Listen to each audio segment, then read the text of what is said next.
But they have a. Everybody all set? Yeah.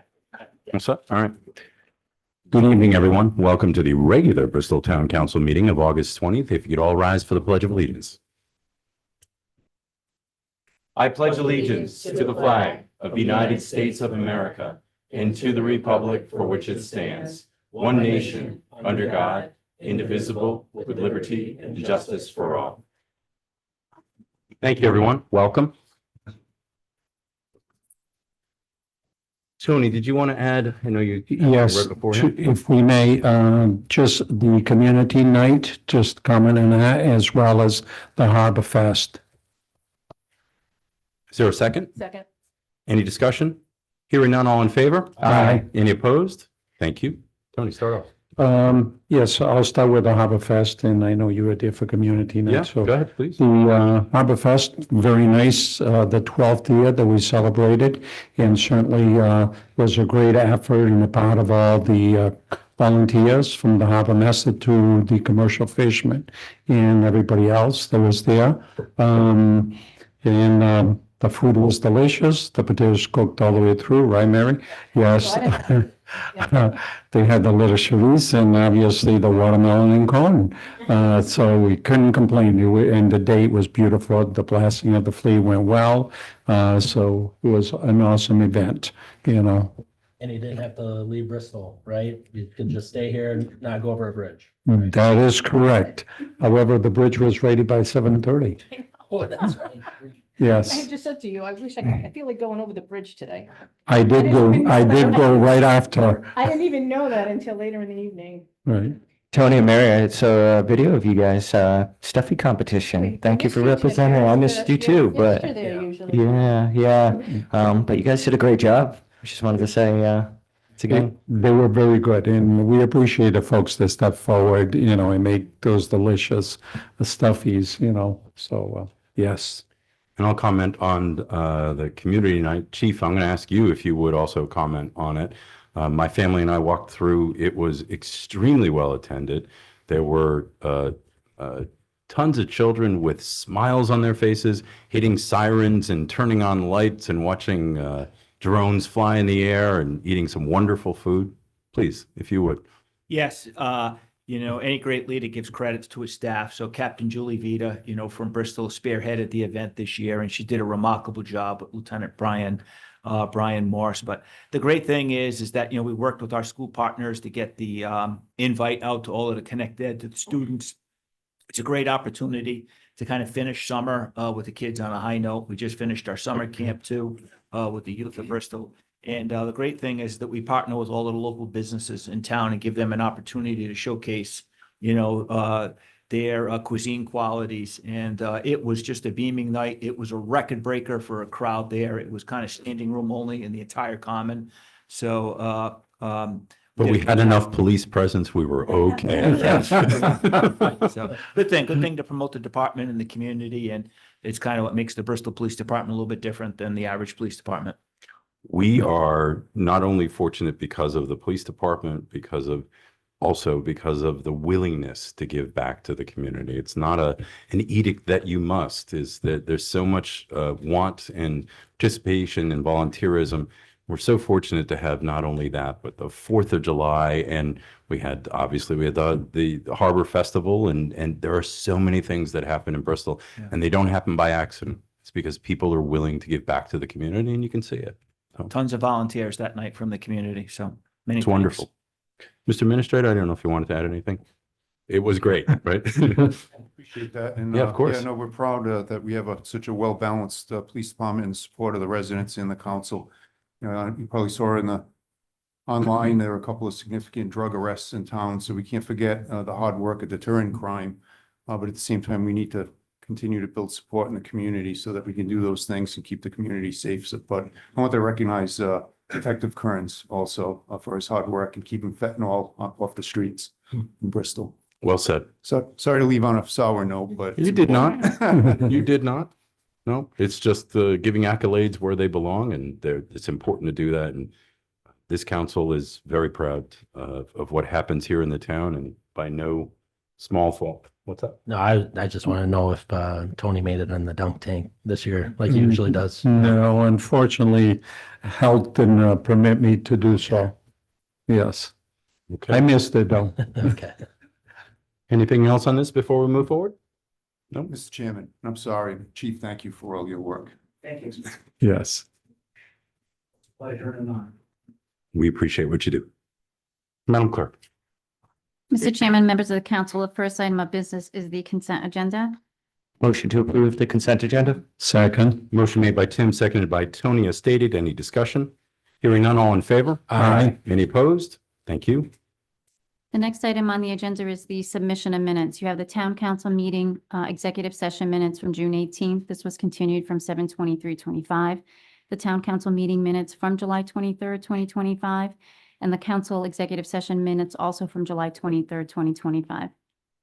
Motion to approve? Second. Motion as stated from Tim, seconded by Tony. Any discussion? Hearing none, all in favor? Aye. Any opposed? Thank you.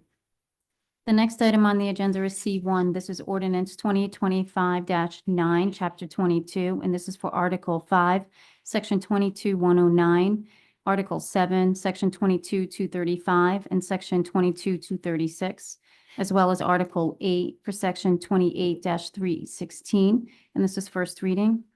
I make a motion to consider this first reading. Second. Oh, Motion made by Tony, seconded by Mary, that this constitutes first reading. Any discussion?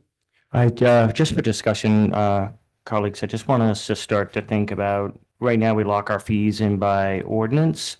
So that means when the costs go up through inflation and changes, it can be a little inefficient. So I don't know if we want to set these fees by a resolution instead. It still keeps the council oversight, but it gains us the ability to adjust those fees sort of quickly and responsively with inflation or any sort of regulatory changes. But I just kind of wanted to bring it up. I know it's first reading. So we still keep control as council, but it just saves us time and effort. We don't have the legal amendments every time. I don't know if we can do that or not, Mike. So I overheard the solicitor saying that he can look into it. Let me look into it. There may be other rules that apply here, but I'll absolutely look into it, let you know. Awesome. Thank you. I agree, Tim. The less process and the quicker you can make adjustments. Obviously, there's public input. This only happens at a public meeting. So all of that would still happen. And So we don't lose our oversight, which is important. Yeah, thank you. any other discussion? Hearing none, all in favor? Aye. Any opposed? Thank you. The next item on the agenda is C2. This is ordinance 2025-10, chapter 16, to motor vehicles and traffic, Article 5, stopping, standing, and parking, section 16-143. And this is to amend the parking on Thames Street, first reading. I make a motion to constitute this first reading. Second? Motion made by Tony, seconded by Mary for this constitutes first reading. Any discussion? Hearing none, all in favor? Aye. Any opposed? Thank you. The next item on the agenda is C3. This is Director of Community Development, Williamson, and this is in regards to an application for zone map change of 214 Franklin Street LLC. This is for the southerly portion of 214 Franklin Street from an R6 zone to a rehab LDP. First reading and call for public hearing on September 10th. I make a motion this constitutes first reading and call for a public hearing, September 10th. Second? Motion made by Tony, seconded by Tim. Any discussion? I will, just for the public too, is that you'll notice these are all first readings. It's the council's process to generally not have any discussion at first reading. So we kind of contain that at second reading, whether it's a public hearing or just a second reading. And then we discuss it more at that point. If there's some pertinent or large changes that we want to make, we would do that here now. So the second reading would be read correctly. That's why we're going so quickly through it. Any other discussion? Nope. Hearing none, all in favor? Aye. Any opposed? Thank you. The next item on the agenda is D1. This is Courtney Gurton from Molly Palooza, 230 Wood Street. This is a request for a one-day dancing and entertainment license to be held at the Cup Defenders on Sunday, October 12th from 3 p.m. to 8 p.m. Courtney, could you state your full name for the record and address? Yes, Courtney Gurton, 54 Charles Street in Bristol. Welcome. Nice to see you. Nice to see you all. Appreciate it. Floor's yours. The floor is mine. Oh, I'm here to respectfully request, once again, a one-day dancing and entertainment license for our 14th annual Palooza, which is Almost Home Rescue's largest annual fundraiser. And Almost Home Rescue is an all-volunteer rescue league. We are committed to rehoming, rehabilitating, and rescuing dogs. We focus our dogs all on Rhode Island. Like I said, we are all volunteers, so every penny that we raise goes directly to the care of our dogs. And Palooza, as I mentioned, is the largest fundraiser, annual fundraiser, in its 14th year. Outstanding. That's unbelievable, yeah. Outstanding. Great. Thank you. And actually, last time that I was here, somebody had asked the question in the 13 years, how much we have raised. I think I told the story that Palooza, which was named after my beloved rescue dog Molly, who's since passed away, was started off as a backyard barbecue. The first annual was her birthday party, we said, and we raised $550. Fast forward to Palooza 13 last year, we raised $25,000, which was our record. my goodness.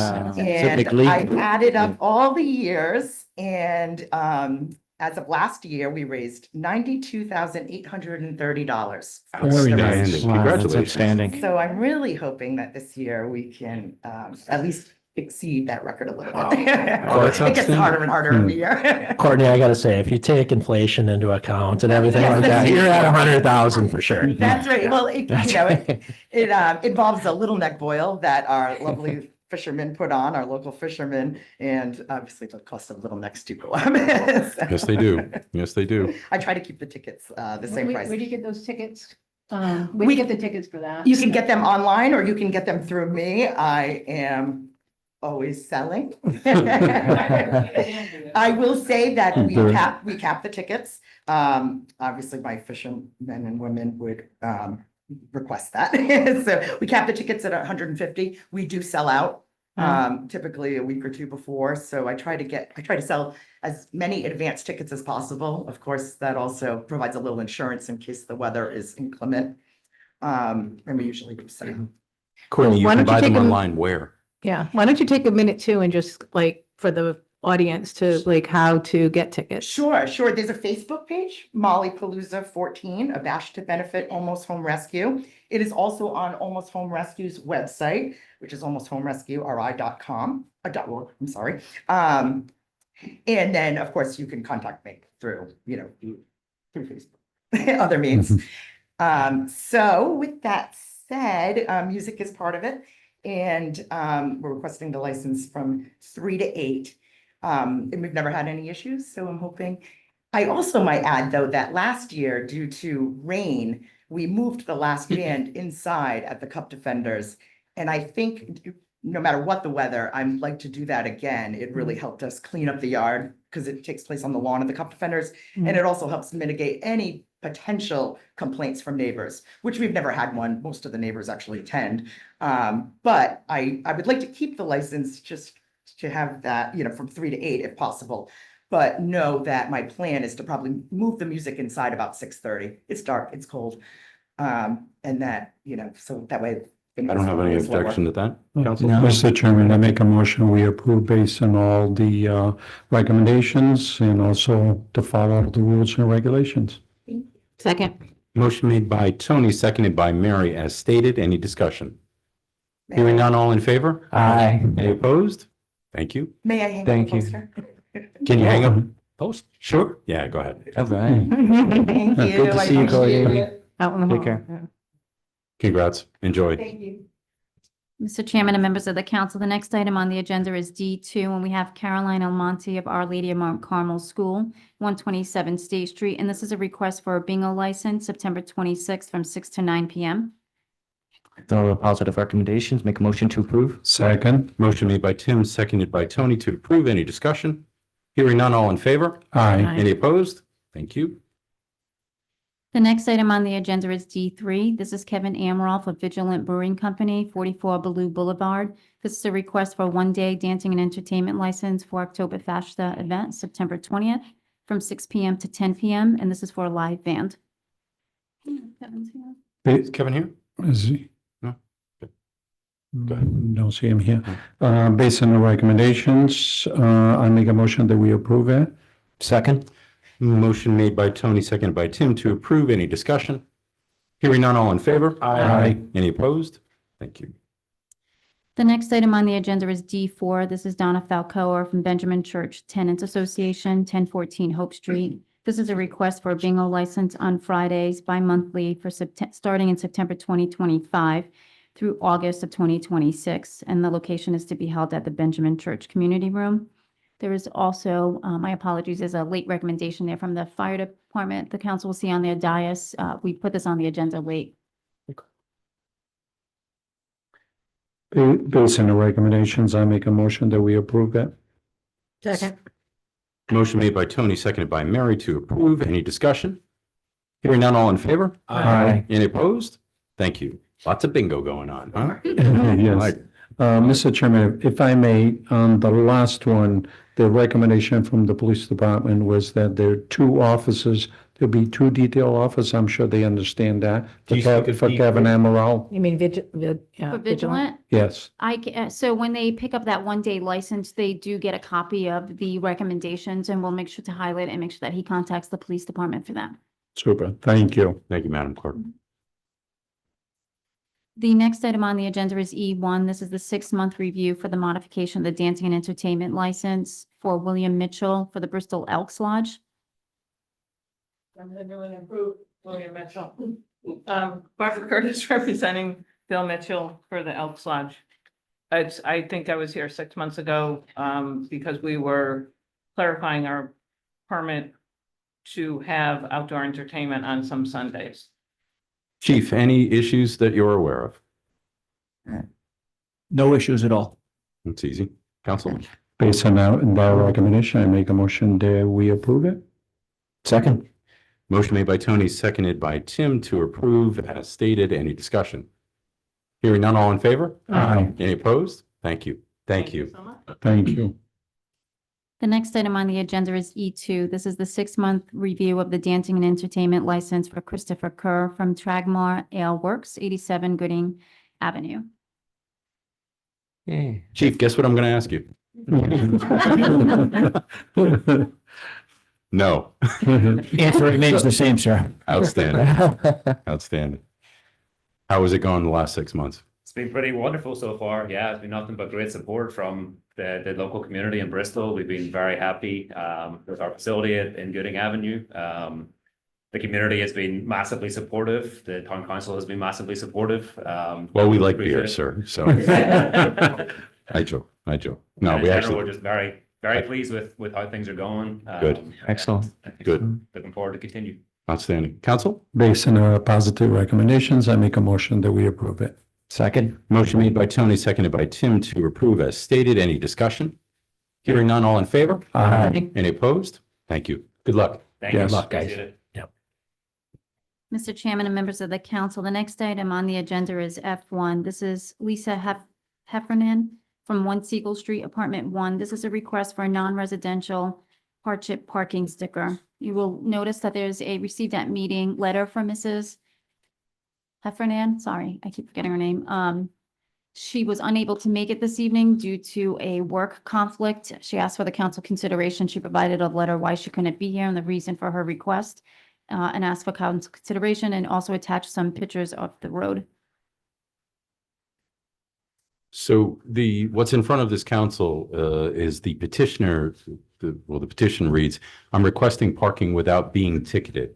I'm asking for my dead-end street, Siegel Street, to be included in the residential no parking zone.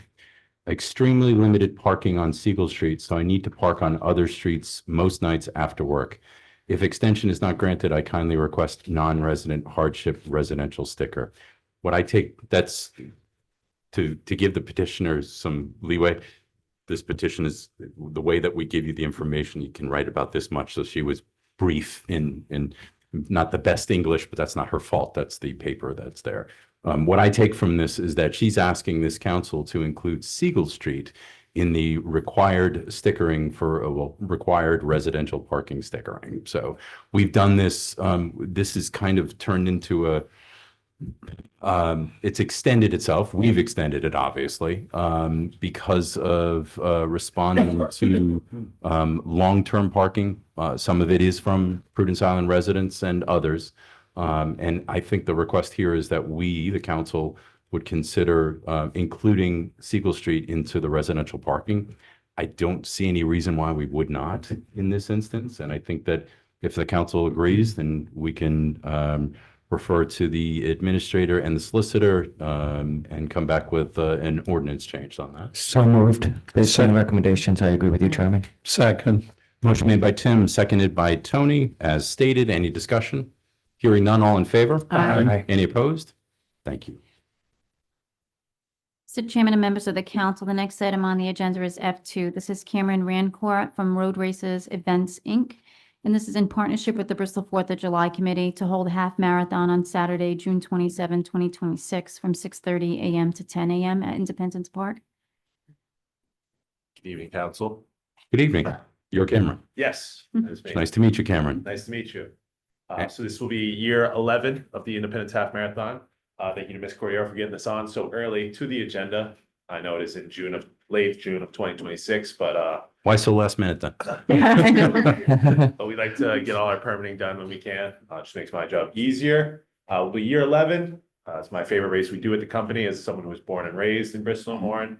It is by far my favorite. It is 13 miles, just a half marathon, no 5K, no full marathon. I coach the high school team now, so all those kids who come out, they volunteer at the race. Nice. Last year at the race, a bunch of kids who I went to high school with from the area, I saw a lot of them running. So by far my favorite, and hopefully we can do it again this year. I was lucky enough to survive my first half marathon with you guys this year. And I have to say, you were extremely organized, on time. The trash was picked up, things were organized, people knew where to go. It's just, you guys did a fantastic job. So I have to say thank you. And you respect the town quite a bit by making sure everything's cleaned up. And I was watching and it was looking great. Thank you very much. So. Should I take that as a motion, Tim? Yes. Yes. All right. Is there a second? Motion made by Tim to approve, seconded by Mary. Any discussion? Just that they're requiring the 6 officers. I'm sure you will work out with the police department. So as you pointed out, it's the 11th year, so you become a little bit of an expert on that. Yeah. Outstanding. Any other discussion? Maybe you guys can run it with me next year? I can definitely be there. We'll cheer you on, Tim. I can hold a water, you know. Yeah. See? At the starting All line? right. Any other discussion? Hearing none, all in favor? Aye. Any opposed? Thank you. Good luck. Thank you, guys. Thank you. Yes. Mr. Chairman and members of the council, the next item on the agenda is G1. This is the Post-Retirement Benefit Fund Board of Trustee. And this is for 2 3-year terms expiring August 2028. And we have Peter Hewitt with interest in reappointment. Mr. Chairman, I make a motion to reappoint Peter. Second. Motion made by Tony, seconded by Mary to reappoint, Peter Hewitt. Any discussion? Hearing none, all in favor? Aye. Any opposed? Thank you. The next item on the agenda is G2. This is the Bristol Harbor Advisory Committee, and this is for the appointment of 2 members to 3-year terms expiring August 2028. We have Bruce Palumbo with interest in reappointment and Paul Heber also with interest in reappointment. Mr. Chairman, I make a motion to reappoint both candidates. Second. Motion made by Tony, seconded by Tim to reappoint both Bruce Palumbo and Paul Hebert to the Bristol Harbor Advisory Committee. Any other discussion? Hearing none, all in favor? Aye. Any opposed? Thank you. The next item on the agenda is G3. This is the Bristol 250th Commission, and this is for an appointment to fill one unexpired term set to expire November 2027. And this is Douglas O'Rourke with a letter of resignation. Make a motion to accept the resignation with a letter of thanks for his service thus far. Second. Motion made by Tony, seconded by Tim, as stated. Madam Clerk, we haven't been advertising this. We're working with the chairman, Elaine. We have, Right. and I did speak with her, and there are, I believe, 3 alternates on that board. And That's so she just didn't have enough time to ask the fine. board who wanted to be elevated and Yeah. provide a recommendation. So she said that she'd get it to So the we'll see at council this at the next next meeting. meeting. Outstanding. I think it's between like 2 people she was thinking. So Okay. Outstanding. Any other discussion? Hearing none, all in favor? Aye. Any opposed? Thank you. The next item on the agenda is I-1. This is Town Treasurer Caruli, and this is in regards to Haig, Shahady and Company. And this is the presentation of the fiscal year 2024 annual financial statements. The council will also note that there is a received at meeting item listed as I-1. Before we start, I will not break my tradition. Oh, my I wanted to apologies. thank, it's my fault, all the boards and commissions. We just went through a couple here. One that is probably less prominent, but not less important, the Post-Retirement Benefits Fund Board of Trustees. You know, you woke up this morning and said, how do I get on that board, right? I know. Yeah. But my goodness, are these boards and commissions important, and those members give time away from their family and friends to give back to the community. And this council says, thank you. Thank you. Welcome. Good evening, council. Thank you for having me here. My name is Dave Hanson. I'm from Clifton Larson Allen, CLA. I'm a CFO in our Client Accounting and Advisory Services group. I specialize in state and local government, and I've been helping out the town with their audit prep process and issuing their 2024 financial statements. So I'm here to present those financial statements. So we're just going to go over the reporting results, some financial highlights, other communications and recommendations, and I'll leave my contact information for anybody that wants to contact me after this meeting.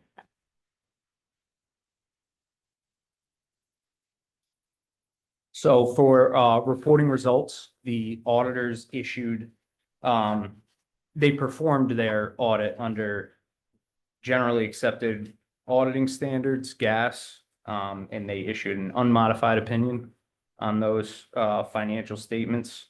The lead of the financial statements is the governmental activities and business type activities, and we'll highlight those. Each government fund, which is the town general fund, where all the operations of the town go through. Each proprietary fund, which is the sewer enterprise fund, and the aggregate and remaining funds, which is the non-major governmental funds like grant funds.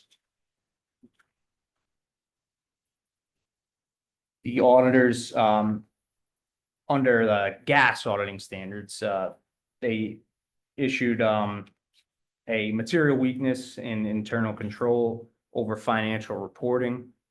This was due to timeliness of the financial statement close of the town, the reconciliations of bank statements, and several adjusting journal entries that were needed throughout the audit process. They also issued their report on compliance over laws, regulations, contracts, and grants. There was no instances of non-compliance or other matters noted in this issuance. So into the financial statement highlights, we wanted to target the general fund, so the operating fund of the town. The total fund balance of the town general fund at year end was 12.4 million, which represented a $2.5 million increase from the prior year. And other non-major governmental funds reported a combined ending fund balance of 10.5 million and also had an increase of 2.6 million from the prior year.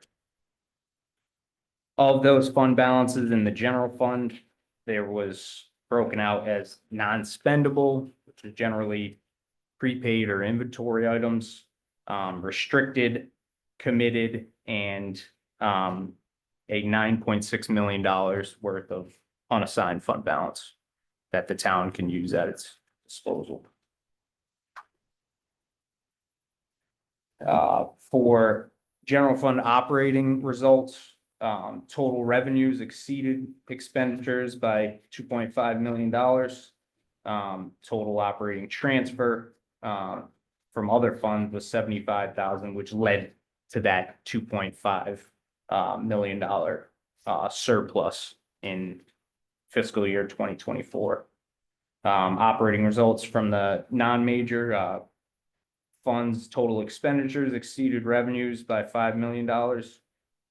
Total other financing sources were $7.7 million in fiscal year 24.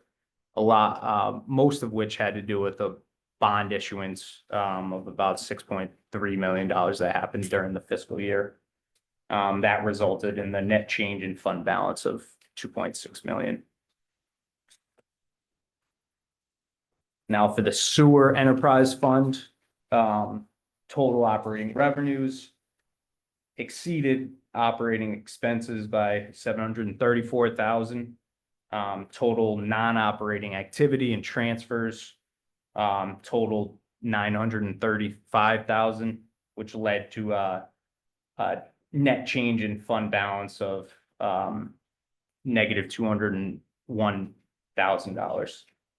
And the total net position at year end for the sewer fund was $23 million. And 22.6 of that represents net investment in capital assets, which shows capital assets minus debt, essentially, on that sewer fund. And the remaining $669,000 was unrestricted. For budgetary highlights, this can be seen on page 77 of the audit report. General fund revenues were over the budgeted number by $2.274 million. And factors that accounted for that was property taxes, property tax revenue being over budget by $1.2 million. Investment earnings were over budget by another $1 million. And other revenue contributed to this that was under budget by $545,000. General fund expenditures were under budget by $603,000. Public safety contributed that. They were under budget by $317,000. Payroll and tax benefits were over budget by $378,000. That was due to payments for retirees throughout the year, mostly due to that. And capital outlay was under budget by $769,000. Other communications, the auditing firm, they did not issue a management letter, but during their recommendations, they are recommending that bank statements are done in a timely manner and financial statement close in a timely manner going forward. And wanted to give my contact information for anybody that had any questions after this meeting, but I'll open it up now for questions. So I'm going to start by not asking a question, but you just gave some outstanding information and you did it in an absolutely professional way. I'm going to back off the professionalism just a little bit and bring it down to mere mortals and understanding it. We saw an increase in our general fund, and more specifically we'll call it the rainy day fund. It was up much higher than it has in past years. Carl, I'm going to ask you, and actually I'm going to stop for a second. Carl, you've done an outstanding job. I'm going to say that again, an outstanding job over the last, I think it's been a year now. Has it been a year? You walked into massive changes, turnover. We changed software systems. We've had so many things going on. And I should also give no small accolades to the administrator. This is, and to my colleagues, I shouldn't stop, right? So, but we saw an increase higher than we normally do I'm going to call it a fund balance, rainy day fund, whatever you want to call it. Carl, I'd like you to expand on that just a little bit. And also just at a couple of high points of that, our bond rating is AA+. That is, none of this happens by accident. So there's outstanding job by my colleagues. by you. I'm going to say it one more time. The clarity in which you are able to explain things and to, I'm going to say mere mortals again, because this is your day to day, is just, I don't think it's matched. And I would also ask that if you could go through what changed it, what I know we heard from Dave about an increase in collected taxes. I know you and I spoke about they were actually back taxes, which is outstanding that we're able to collect them. Could you expand a little bit on it? Sure. In Bristol, we're very fortunate that we have a strong tax base here and we have very, very little, we can call them late payments, but we collected more this year than we had in the past of back taxes. So that amounted to about 1.2 million. And another thing that contributed to the fund balance going up is we budgeted 1.4 million in capital CIP. Okay, where that capital, we only spent 700 of it due to the fact that a few of the vehicles didn't come in FY24. So we didn't spend that money. We collected the money in tax revenue to cover that capital outlay, but we didn't spend it in FY24 because the trucks weren't ready. We expended it back now in 25 because the trucks did come due, it became ready. So that ultimately raises that fund balance up. We get the 1.2 plus the 700,000 that we didn't spend in the capital that we budgeted for. So right there, you're about 2 million.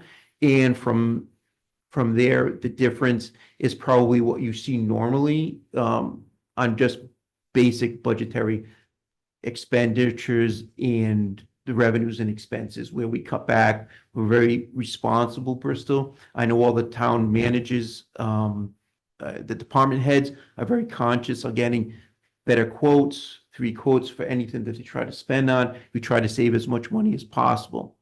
During the budget process, we try to estimate as much as possible. And we know very rare do some of the bids come in way over. We try to be very conservative and cautious on how we spend the public funds. So the remaining of that can be broken out between just the regular operations of the town. But the majority of it was due to taxes that came out in the audit and the capital outlay that we didn't spend, that we did spend in 25. You'll see it at the 25 audit. Will we see the same results probably in 25? Probably not, just because. But that's okay. But that's okay. Yeah. That's kind of normal. So that's pretty much how we came about increasing our fund balance. Now, referring to our bond rating, that's only going to help our bond rating. We were at AA+. Moody's and Standard, they don't like to see the fund balance go down. In 23, that fund balance reduced a little bit, it reduced a little bit. So they put us on a little bit of a watch on there. But then when 24's audit comes in, it's just going to strengthen the town of Bristol tremendously. So I don't see the bond rating going anywhere at this time. Excellent. Kyle, if you're, where did I get Kyle from? Okay. If we were to take a shot at the percentage, for the general fund, okay, what would you say that we are, Right now, we bumped it to like 15.4%, which normally it's about 13. The additional amounts come from that gain that we had this year a little bit. It's not really a gain because it's money that's appropriated but not spent. So you see the fund balance go up a tiny bit. So This about is 15%. This is the percentage of fund balance relative to the overall budget. Yes. Correct. Yes. Which we try to keep steady, right? That's Yeah. right. Correct. In FY23, we're around 10%. So now we bumped this up a little bit. Carl, I want to come back to that, but Dave, could you just expand a bit? You said there was no management letter and it was an unmodified opinion. Could you, again, I'm going to use my terminology, mere mortal speak, what does that mean? Yes, so it was the auditor's understanding that the financial statements appear to be not materially misstated in any manner. So they didn't see an instance where there was something that was materially misstated on these financial statements So I'm going to speak off label. Everything looks good. Everything like. And I'm not giving you a hard time. I just, Yeah. you're speaking the way you should. So, but Carl, coming back, if you could just speak a little bit more about, so we had an overage, we had a budget overage for personnel, right? We had, if I recall from our conversation, we had 10 of our employees retire last year, correct? Right. We try to do our best budgeting for people that retire, but retirement's a very personal thing for folks.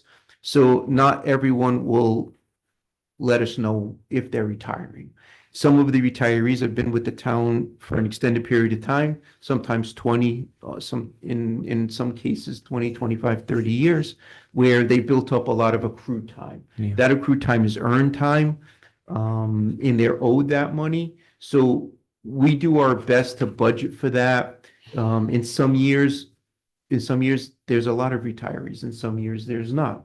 It's very personal for people, so they don't let us know up front. We try to do our best. We try not to over budget in that line every year, because if we did that, we're taking taxpayers' money without, and it's like, again, it's like, we're trying to hedge that payout, but it's probably not a good idea. But sometimes that it's just normal business of people retiring, so they earned the time and they're due their accrued time, and that's basically their payout. That's why you see a big number. Last year it was at 297, which was a significant amount as well, and basically it was the same thing.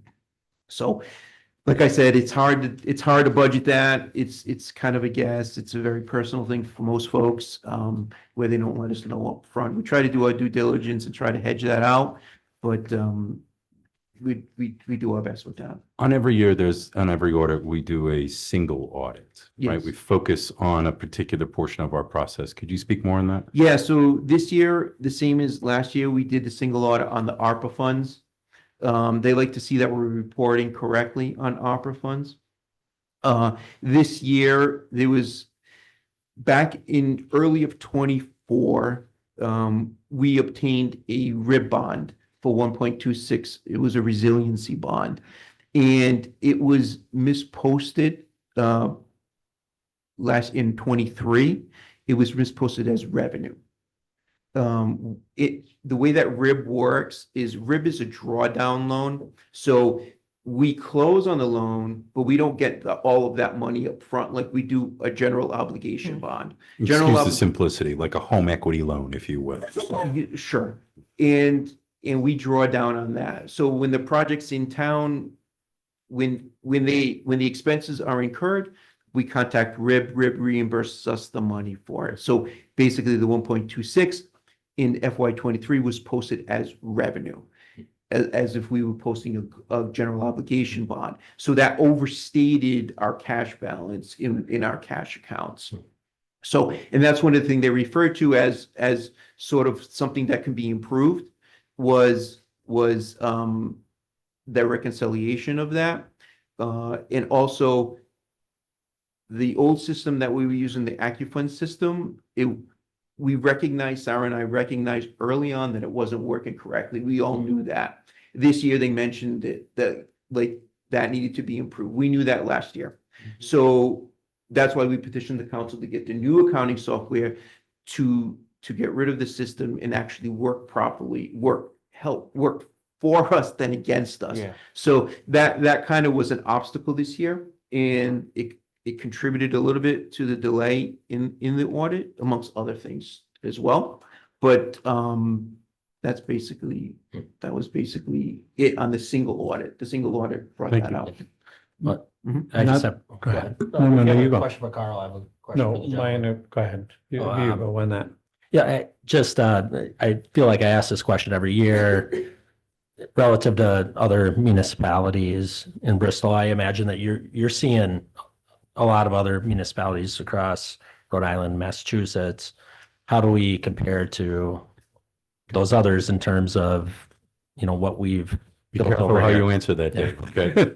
No, the town is really in a good spot fiscally. So like the fund balance of over $12 million, we're not seeing that a lot in a lot of the communities.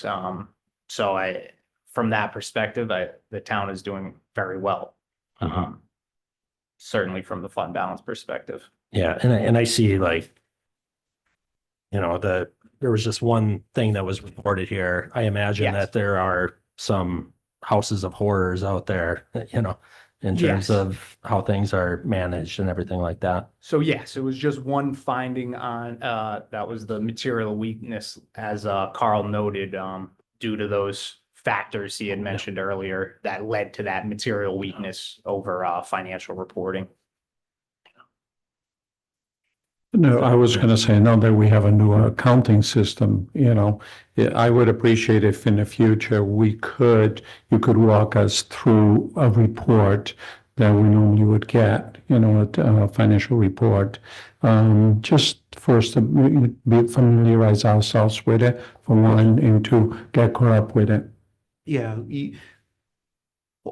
everyone has login credentials to our accounting system. We can get you up and running in that. You can actually see in real time. Just Yes, the technological part, yes, okay. but I can give you a report as well. Yes, appreciate that. Thank you. I think Mary. Mary. I just wanted to ask Carl, I know there are a lot of challenges to this audit. Do you think that most of them have been overcome so that the new audit will, be in a more expedited fashion in terms of some of the time, in terms of the timing? I think so. So the past auditing firm relied heavily on Excel spreadsheets. So basically, we had an accounting system that we had to actually do a manual process of putting in all of the data in Excel spreadsheets, which is very time consuming. The new system the auditors can log right into our system to pull whatever reports they desire, where we don't have to really do all of that manual work. So they can go into Munis and, Sure. bring it down themselves? Is Yeah, what they you're saying? can. Yeah. So in that should speed up the process a lot. There is a lot of data that goes along with we get very busy in the audit because there's just a lot of data in the town. There's a lot of reporting. It's not just pressing a button. It's a lot of work. So should it expedite? Yes. And having a new auditing firm too, that is more familiar with technology will help as well. Yeah.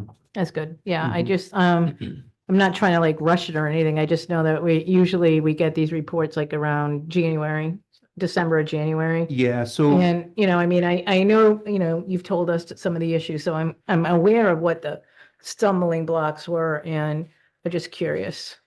yeah, you went from a good accounting system, the old gas system, which was prior to 23 and ended in 22. 23 and 24 were on a broken accounting system, which was very difficult to work with. And that's why we went with the new accounting system, because we recognized it wasn't doing what it was supposed to do. So knock on wood, everything gets. Despite all of that. Despite all of that, we see the Despite good all of news, that. yeah. And I think it's also fair to say, and I applaud you for kind of downplaying it, but the issues were external, not internal. So there was a lot of, the majority of that was slower, but we don't need to point fingers. It's more of there was some challenges there. There was. Yeah, Tim? so just a question in regards to what I'm hearing from this audit. Really, we have a clean audit. We have strong reserves. And what I'm hearing is also, we don't have really any major deficiencies to really bring forward, do we? Is there any major deficiencies that we need to discuss? The material weakness over financial reporting was the one deficiency that was reported Which by we already the have. external auditors. Okay. And Carl, challenges that we need to be thinking about for the upcoming budget. I know there's always that rising healthcare, always hits us every time in the budget. And do you think we need to think long-term on capital projects a little further out, or, and then also, my other question was, with the administration and state funding, there seems to be some looming uncertainties coming down the pike. I just wanted to get your thoughts on those areas that just something we can be kind of ahead of the game rather than being reactive. Because we have such a good audit, we're in a good financial situation. I would hate to see that go anywhere else, obviously. Yeah, I think we're very responsible as far as our capital projects are, and our capital outlay as far as purchasing and doing projects around town. The sewer fund is challenging because it's a department that's always in change because that can't go down. And so we do spend money on that, and we do have to borrow mostly every year to keep up with the changes in the sewer system. That's just unavoidable. Yeah. As far as the other capital project, I think we're responsible. Right now, we don't overspend. Our overall cap on our debt service is great. We have a lot of room there. But I think the normal spending that we do and the normal borrowing that we do is prudent. It's good. Like they said, the sewer is always in motion, and they have major projects over almost decades. Right. So it's always upgrading the sewer system infrastructure. Pretty Yeah, much. and I think some of that is external as well. I mean, EPA is telling us what, a lot of other outside Certainly. agencies are telling us what we have to do to be in compliance, and those change all the time. So we're fortunate that we're able to get those projects done. And that's a great point because a lot of the times we're forced to upgrade certain things. It's not because we needed it, is because we're mandated to do it. So that's a great point, Mary. And as far as state funding on any uncertainties there, are you hearing anything coming down from your? I haven't heard anything as far as pilot money's come in. Pilot money's coming in perfect. Good. Okay, we don't receive everything up front for the pilot. They kind of spread it out during the year. We've already received our first major chunk of the pilot funds, and those funds, and that's good. They put the rest of the funds through the course of the year. They don't give it to us all up front, but I don't see any of that right now. They're reporting as far as what they're sending us could be better at the state level, because a lot of times they're very vague. They'll send us a check, but not tell us what it's for. So those are the little bit of the challenges that we have. But as far as seeing funds not come in, I haven't seen that. Yeah. Thank you. Any other questions on the council? No questions, just a brief comment. And David has experience on both ends, and so did I prior to my retirement. Considering the circumstances surrounding the auditor, I'm thrilled to see that we have reached an in-line here, received a report here. I'm not concerned on the other end any longer, but obviously David has walked the paces, and so we appreciate this very much, to have this report before us this evening. Any other questions from the council? No? Help me with the appropriate motion here. Is it just accepting the annual financial It statements? would be to accept the financial statements as presented. So move. Second. Motion made by Tony, seconded by Tim, as stated. Discussion. Just take an extra moment. Dave, thank you for all that you've done here and being here tonight to explain it. Again, Carl, nice job. Yeah. Thank you. I can't overstate that. And Mr. Administrator, again, nice job. Any other discussion? Hearing none, all in favor? Aye. Any opposed? Thank you. Thank you. Thank you, David. Mr. Chairman and members of the council, the next item on the agenda is I2. This is Adam McGovern, the chairperson for the Bristol Warren Regional School District. And this is a request for the use of $2,465 of the COLT funds for the replacement of the COLT school sign. I know who Adam is. That is.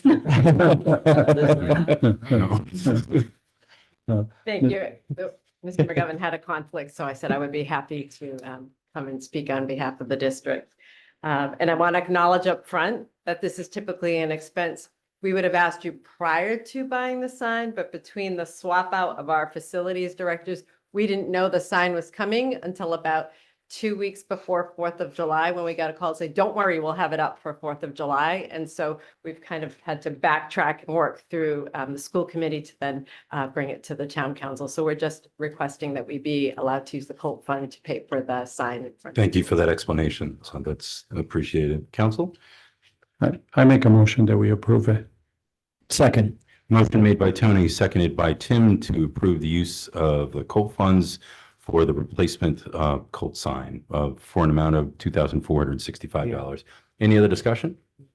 Hearing none, all in favor? Aye. Any opposed? Thank you. Aren't you glad you Thanks, Just said want to say so? congratulations. Didn't I see that you were Yeah. superintendent of the year? in Rhode Yes. Island? Congratulations. Well deserved. Another win for Bristol. Thank you. Mr. Chairman and members of the council, the next item on the agenda is I3. This is Community Development Director Williamson. This is regarding the Safe Streets for All plan. And this is in relation to future federal grant funding opportunities to enhance roadways and pedestrian safety. And then the council will also note that there is also another received at meeting, the packet that was presented today. Diane, did you want to start off? Sure, I would love to. So we have been very fortunate to be the recipient, along with about 30 other cities and towns in the state, from a grant, a federal grant through RIPTA. And we've been able to partner with a great consulting team to develop a safety action plan for Bristol. And the end goal is to have this plan hopefully endorsed by the council by a resolution, which would then enable us to be eligible for federal grants to implement whatever the priority projects are that we want to get grant funding to do. So we've asked the consultants to join us tonight to give sort of a high-level overview, kind of present what they've done so far.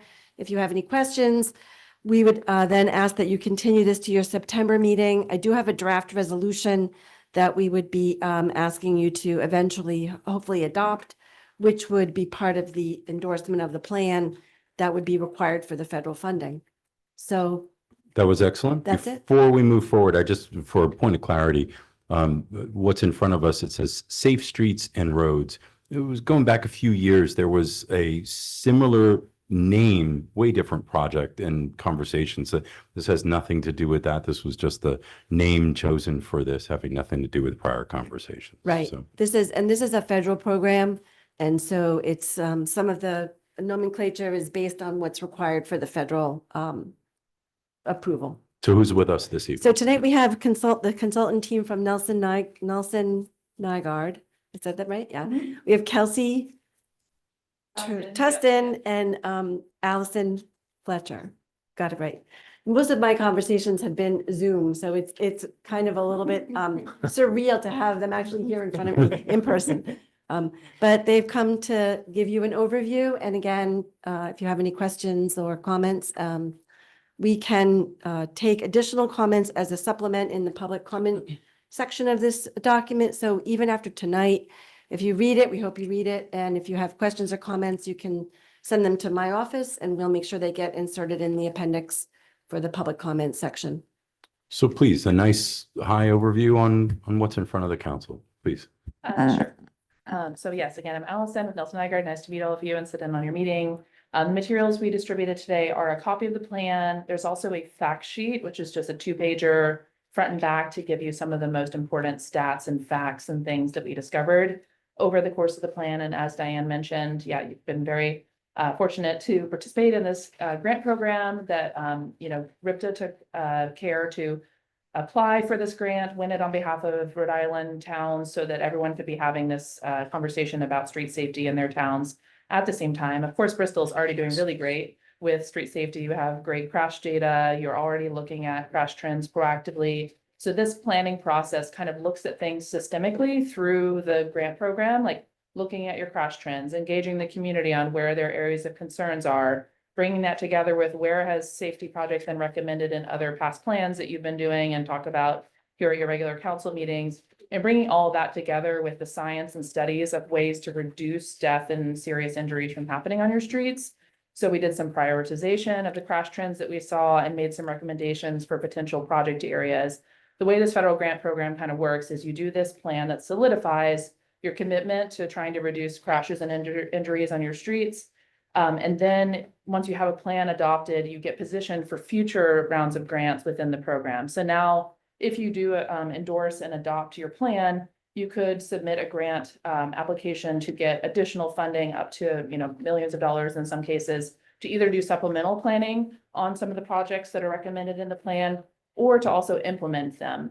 And or you could also take some of the elements of this plan and work with Rhode, who's been a stakeholder as part of the statewide working group for this plan. They've been weighing in as we've been going through the process and maybe inform projects that they're doing. There's many different notes in the plan where some of the project recommendations are already dovetailing with things that they were also already looking at. So this just creates like kind of a comprehensive overview of how you're doing on safety, what's been happening in the 5 years of data trends that we looked at, and makes key recommendations, and just kind of summarizes what we've heard from the community and from working with all the different department heads. We had pop-up events in the town commons and other places last year. We had about 300 people drop into those and share their opinions. It's very clear that the community is very invested in this cause, and there's a lot of collective action in terms of people caring about making the streets safe and continuing to be safe as they already are today. As the plan mentions, there's been like maybe 2,900 crashes in the community over a course of 5 years. Thankfully, none of those have led to deaths during that period. There have been some serious injuries, but in terms of how you compare to other towns in Rhode Island, they're actually very low. Many other towns have deaths happening or many more significant serious injuries. They're already doing a great job, but this makes recommendations of how to also just create a wraparound approach to prevent those from happening in the first place, through the street design, through management, through policies, and other proactive elements. So I'll pause there. That's kind of just like what we've been up to, what's in the plan, and happy to answer any questions as you get familiar with reading its contents. I do have a question. Actually, you mentioned that we've had 2,936 within 4-year period, crashes, that is, through, okay. Of those, am I to understand, if I'm reading it correctly, that 54% of those happen on state roads? That is correct. Yeah, we did some analysis to isolate the data through a bunch of different metrics, and one of them we looked at was ones that are locally controlled roads versus those that are state-owned roads. And, that may make sense. That's actually similar in many other towns in Rhode Island, because you have a lot of state roads within the composition of many of your communities. They also happen to be roads that have higher speeds, higher volumes, a lot more complicated intersections. That does sometimes tend to happen, but we did look at that stat. No, you're correct, because the two main veins of roads in town will be 136 on Metacom and 114. And obviously the traffic just has increased over, since I've lived here. 55 years. This is the most that I've seen traffic coming through, especially through Metacom Avenue 136. Yeah. Yeah, and people are traveling at the highest speeds on roads, and speeds has a direct relationships to the outcomes, both the chances of incidents and then when injuries might happen. And we have a lot of kids at Roger Williams University, being a university town, and it's still a struggle to get down Ferry Road with the sidewalks. It's not safe. They're not clear for biking and walking. So I was very pleased to see that. I was dressed in here, and I'm reading through it now, all the recommendations. So just happy that's being called out. Yeah, sure. And yeah, they were a stakeholder that was a part of our process. We had a couple different meetings with them to talk about their ideas, how they've been relating to pitching different projects before, and what are the safety ramifications of those. I think remembering looking at the data, there's some charts in there you'll see about different ages that have been involved in crashes. And I do think that the town has, like, of the injuries and crashes you have, sometimes they do happen with people involved in them are usually under 30. So they're either college or high school age involved in some of these crashes. And that's something we definitely want to make sure you mitigate, because you care about safe routes to school, and keeping your children safe here in the community. Absolutely. Thank you. Yeah. It's a very impressive plan. You guys really did a lot of outreach on this. I'm really impressed by that. Survey research, in addition to that, on the ground, qualitative research. So great work there. My question might be a little bit more for Diane, maybe then for you guys. It does suggest doing an evaluation in about 5 years or something like that. I imagine that our relationship with this group right here, the consultant group's probably going to end by then.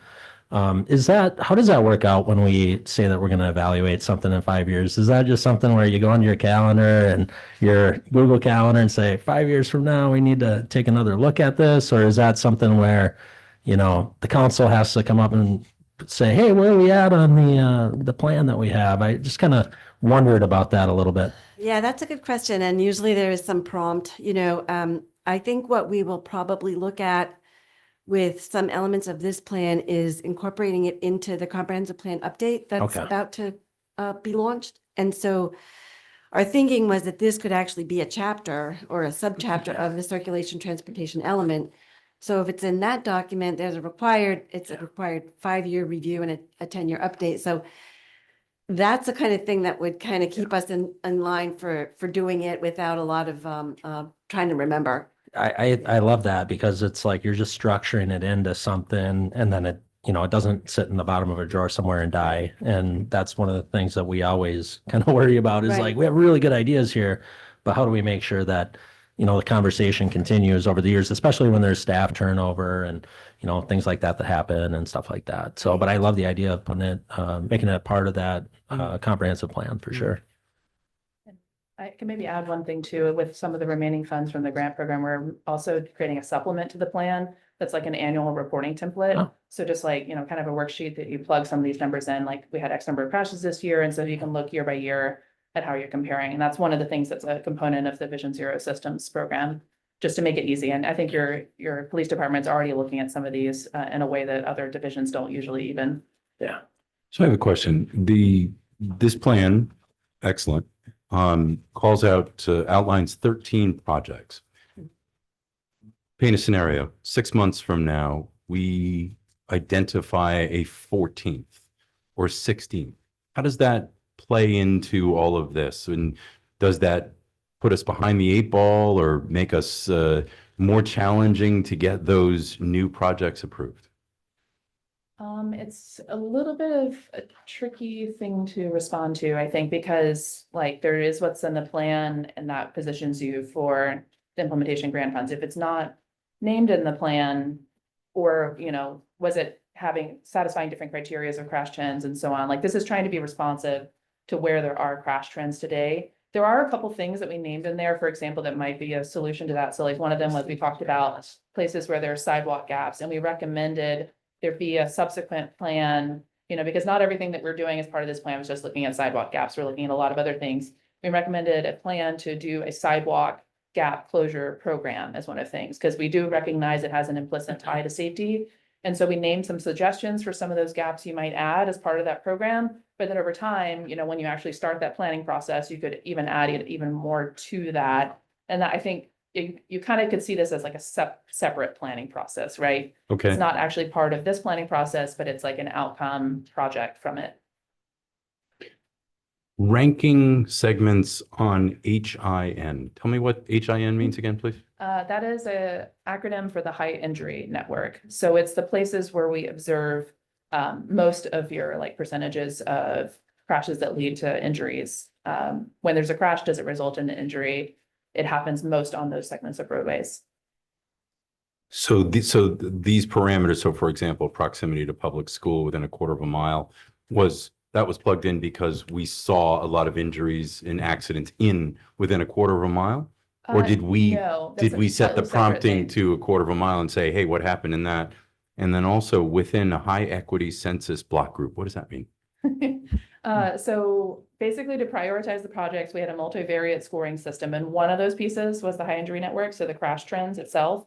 And then we added in other factors that reflect both the values of the program, the things that they're trying to achieve by making streets safer, and just the values of Bristol. So like, you were like, okay, it is a crash area. It also happens to be in a school area, so there might be a higher prevalence of children walking there in the future. It might also be a place where we already have a capital plan that's happening. And then, yes, there are some census data in terms of vulnerable populations or people that might have low income and not have access to a car. Are they also operating within that area? So we looked at a bunch of these through like a scoring mechanism to result out in which projects were recommended in the plan, if that makes sense. I think I've got the high level of it. Why? What made us choose those parameters? Like, I'm looking at that one going, I don't know why that would weigh into whether there's an injury or not. So, and if we're telling the system a quarter of a mile, I would get it if it was happening when we saw an influx of accidents within a quarter of a mile. But if we're plugging it in, it seems like it filtered things in certain ways. And maybe, I don't want to say skew, but we would have seen a different result with that information. Yeah, there's definitely many ways you can approach it, and there was a choice made to rank certain things. A lot of that's taking into consideration just like the program components in terms of what the Safe Streets for All program is like valuing and evaluated. It's looking at safety, it's looking at the ages of people involved, the equity of the people that are involved. That was the nature of the grant program agreement. Gotcha. Okay. All right. I just had a quick Yeah. question. Excuse me. Mhm. I'm just curious on the analysis guide, project prioritization, and like the codes that you use, fatal injury, suspected serious injury, suspected minor injury, and possible injury. Then when you go over on that page, like in motor vehicles, like, like 8.1%, study area crashes by severity. Like 234, 8.1% of them are possible injuries. Mhm. I mean, I don't know, that just seems to me a little subjective. Like, are you saying that somebody could, wake up in 3 days and just like, oh my God, I just thought it was going to be a simple little pain and now I'm going to the doctors because I think it's maybe more serious. Does that get reported back so you know what it is? Or is it like past the point because they weren't taken immediately to the hospital, let's say? Yeah, it's definitely, it's a scoring rubric for how crashes are classed at the event of them happening. This is like the police team is trained on this in terms of judging, does somebody have an apparent injury? Are they complaining? There's like different guidebooks and criteria to like how to look at the crash and the way that people are behaving after the crash and to classify them in that. Then there's also, when they do get to the hospital or they go to the hospital later, they also take like the EMS data of what has happened to that person after this incident that they've gone through. And there's like a process where they bring that data back into the data set. It may not be perfect, but that's kind of how this happens. It's a little bit of the police judgment when they're classifying the crash data report when the event is happening, and a little bit of what comes out of the hospital data and bringing that back together. That's not to say that this NEC collects perfect data or nothing is missed too. There's sometimes incidents that aren't reported. They don't go through the police system and stuff. And that's part of also why engagement was really important in this plan for us people to come and tell us, oh, I did experience an incident here, or I feel unsafe here and feel like I almost get into a crash here. So that was kind of captured in some of the community engagement we did. I just thought it was, like odd when I went through this because it's like outside of fatal injuries, it's all suspected serious, suspected minor. But then you get into this possible injury. Yeah. And that just seems so like, well, anybody almost could have a possible injury. Yeah. Yeah. Yeah, so like on page 3.3, you'll see there's the CABCO scale. That's the typical way of classing these. There's a decision sometimes to do what they call FSI crashes, which is fatal and serious injury, and then the FI is actually all injuries. So some of the figures we have all of the injuries involved because it can be a bit of that gray area. So you're able to see like, was there also just some level of injury? I just wanted to like sort of clarify, Yeah. it just struck me as like an odd way to, that It's this definitely is a little- tracked, A little unusual, yeah, but it's a little bit systematic at the same time, and Yeah. it's a way that Rhode and the police divisions have gone through trainings to try to classify it in a somewhat systematic, similar way across different towns. Okay, thank you. So our next step is obviously we're going to continue this to the next meeting. We have some time to look through the information that was shared with us this evening, plus what's already been shared with us. If this council so chooses at the next meeting, we could resolve to support this report moving forward. That would allow us, so it's a grant, and you and I talked about this a couple days ago, right? It's a grant so we can get grants, right? So it's a grant. We did all of this and it sets us up, tees us up for opportunities in the future because we've done the homework already. Is that it? Is that an Yes. oversimplification? But No, that's it. And I just have to say that with RIPTA's application for the grant that we were part of to get this plan done, there was no local match other than our in-kind support. So it was a nice, I think. No-brainer, right? It was, Yeah. it was easy to sign on to it. Was this And- RIPTA or RIDOT? RIPTA. ripped up. Oh, wow.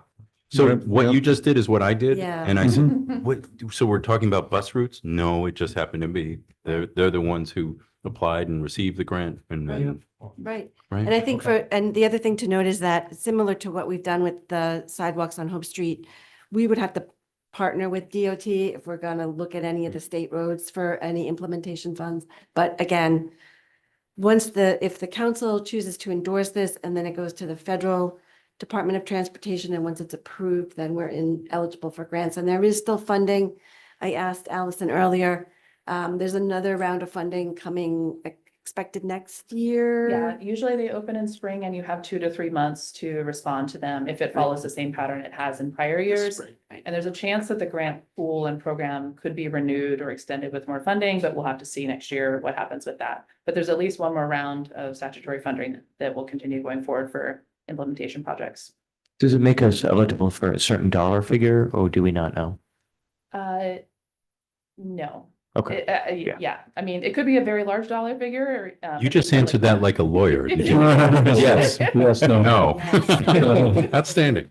I don't know if it was millions of dollars or, yeah. Yeah. And I think the other thing that I remember is the future grants could also help us with more, as Allison pointed out, more studies.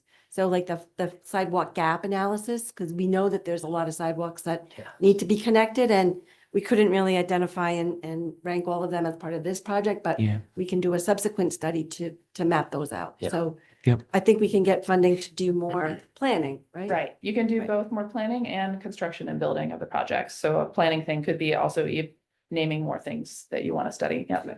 Well, it's like you have the priorities listed out in the report and documented with all the research so that if something comes up, funding comes up to address those priorities, you can go after it. Right. So Diane, just a motion to take December 10th, September please. 10th meeting? Yes. I'll make a motion to continue And that to will the be on September for 10th. a resolution, and I'll share that with the clerk and the solicitor to review. Second. Motion made by Tim, seconded by Tony to continue this to our September 10th meeting. Any other discussion? Yes, just briefly, I believe that this goes back about 2, maybe 3 years that RIPTA put this out. That was initially because they enlisted, whether you were interested or not interested because I was in Little Compton.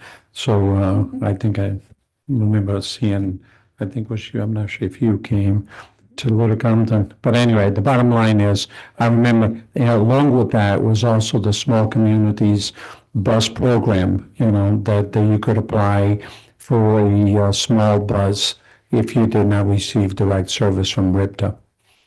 So I know Little Compton benefited from that. The Rock Island, Rock Island, they also benefited from that. They actually got 2 buses there. So there was quite a benefit. It was not just the bus program, but also roads, make the roads safe.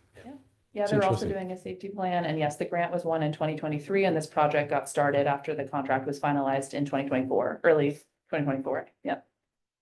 Super. Any other discussion from the council?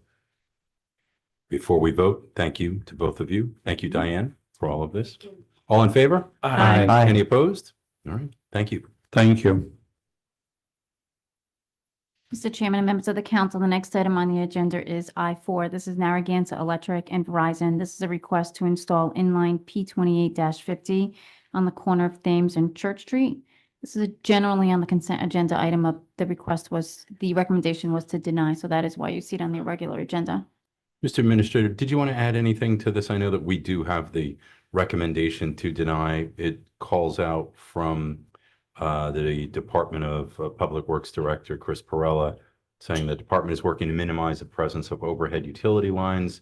So we should take that as that burying it is the preferred method here? Yeah. Is that true? Yes, so it's the line that leads towards the Maritime Center, so we didn't want the overhead lines there, so we're asking that they be buried. Gotcha. Make a motion to deny. Second. Motion made by Tim, seconded by Tony to deny. Any discussion? Hearing none, all in favor? Aye. Any opposed? Thank you.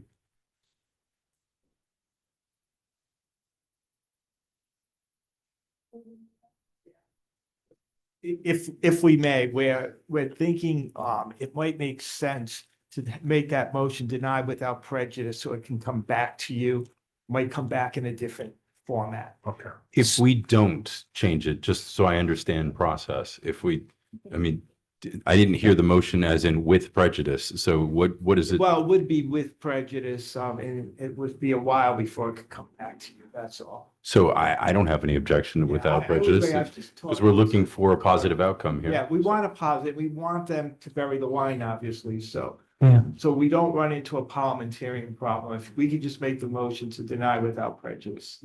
So moved. Second. Discussion, Mr. Administrator? And just for reference, this is a service to the yarn mill. This isn't a regular transmission and distribution. This is a private service to the yarn mill. Thank you for that clarity. So I agree with you, then let's bury it. Yeah. Yeah. Any other discussion? Hearing none, all in favor? Aye. Any opposed? Thank you for that clarity point. Mr. Chairman and members of the council, the next item on the agenda is I-5. This is public notice from CRMC in regards to David and Valerie McHugh, 4 Viking Drive, and this requires response by August 29th. These should just be What's this receive and motion? file. I They mean, generally are. harbor, yeah, the harbor master's like. fine Harbor with it. Master and the Harbor Commission both Oh. weighed in on it. They're all fine, yeah. Approved it, So yeah. I would just move that we receive and file. I'll second with some discussion. So motion made by Mary, seconded by Tony to receive and file. Discussion? I know I'm the one that brings this up quite often when it comes to the CRMCs and especially the docks, going into the harbor. It concerns me a bit over time that we keep saying, it's okay, keep it going.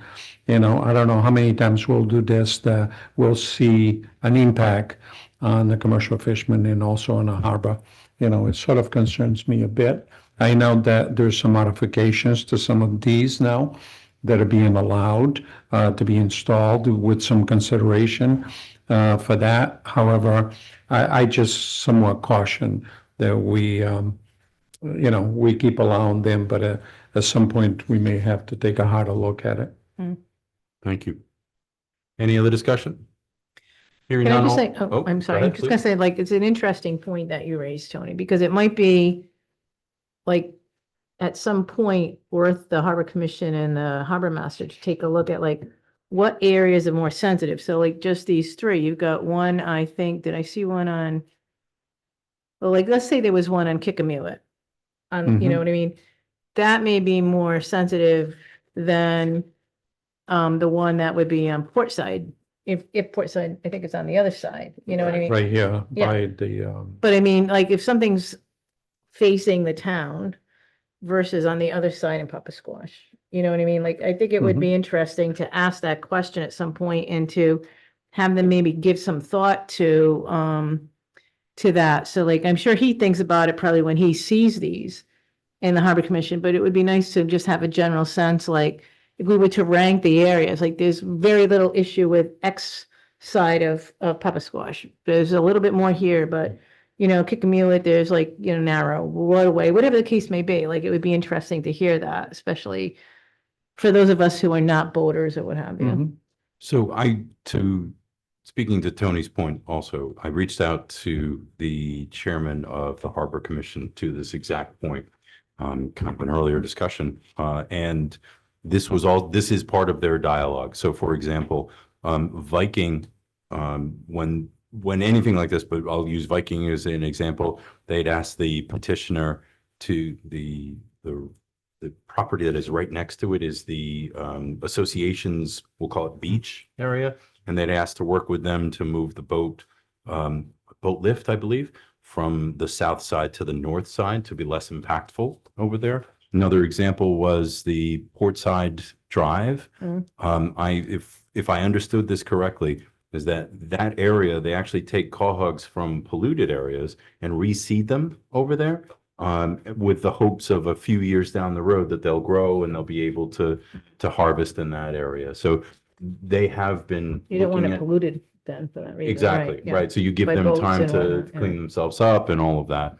But it is top of mind for the Harbor Commission and the Harbor Master about this is one of those things that you don't know what happens till it's too late kind of thing. And we have too many. Right. And they do weigh in on, for example, CRMC's guidelines changed that piers need to be, docks need to be narrower, so there's less of a shadow on them too. So there's a lot of thought that goes into it, but I think when we talk about this all the time, it's really important. I think it's a great point to say it is not an automatic, and it tends to kind of impact all of a sudden, right?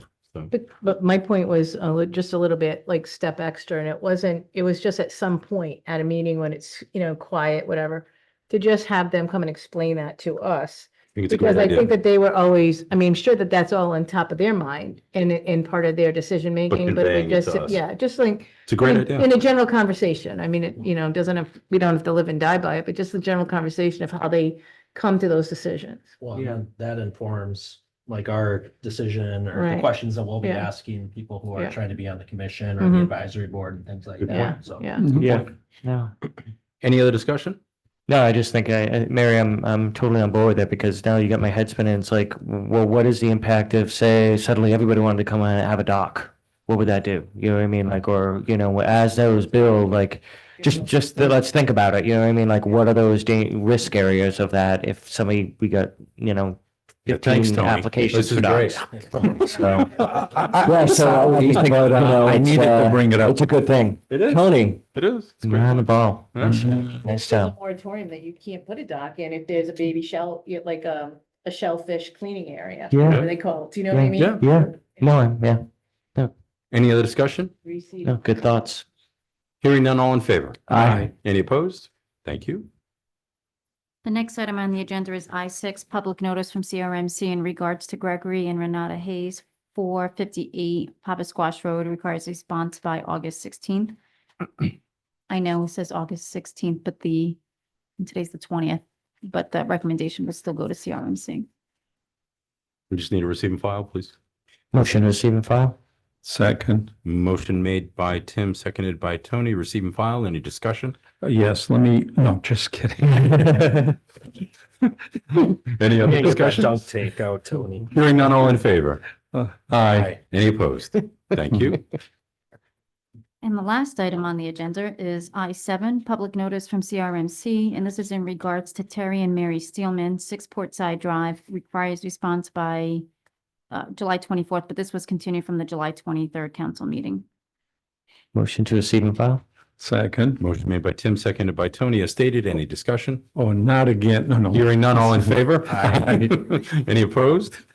Okay, so we have no other business, so we just need a motion to adjourn. So moved.